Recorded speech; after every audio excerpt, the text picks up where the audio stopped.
The deletion order came from the highest levels of the Galactic Council. Directive 7 Alpha 9. Complete erasure of all footage from Station Kepler 442. Timestamp 2247.08.15, 0300 to 0847 hours. No exceptions, no copies, no witnesses. But Archivist Velthor of the Centaurian Registry had already seen it.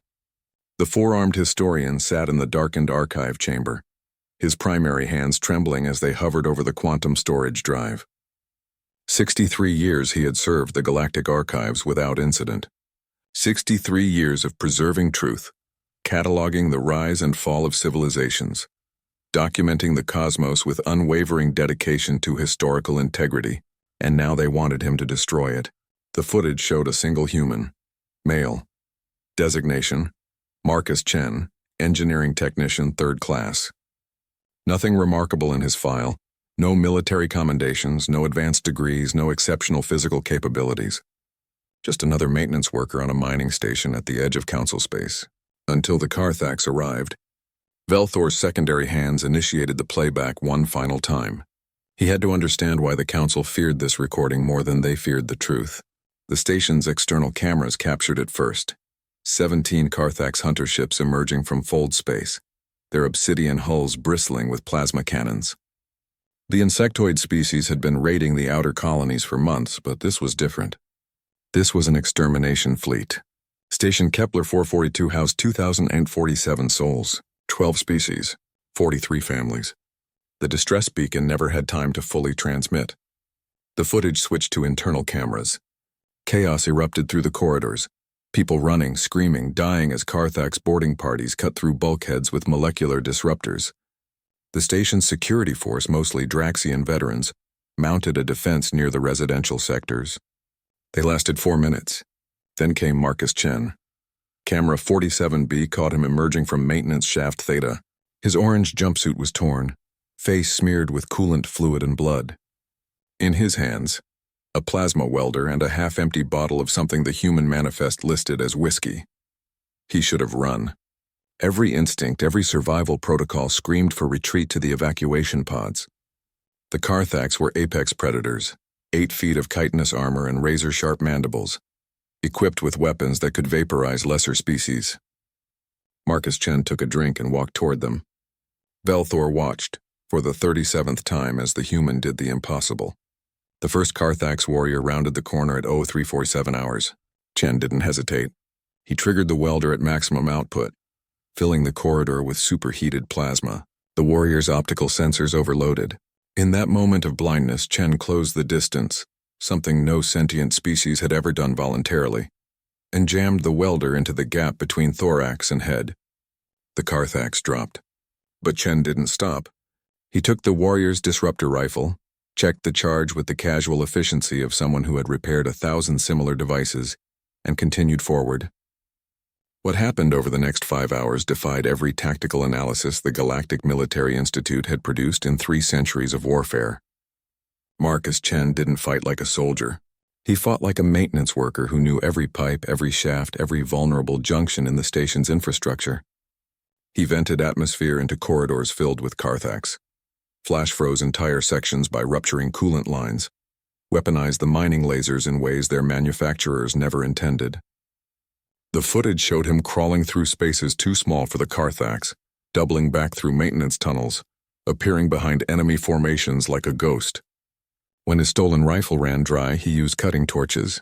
When those failed, he used his hands. At 0521 hours, camera 89C captured the moment that sealed the Council's decision to erase everything. Chen stood in the station's central hub, surrounded by 12 Carthax warriors. He was bleeding from multiple wounds, one arm hanging uselessly at his side. The logical outcome was obvious: honorable death of an outmatched defender. Instead, Marcus Chen smiled.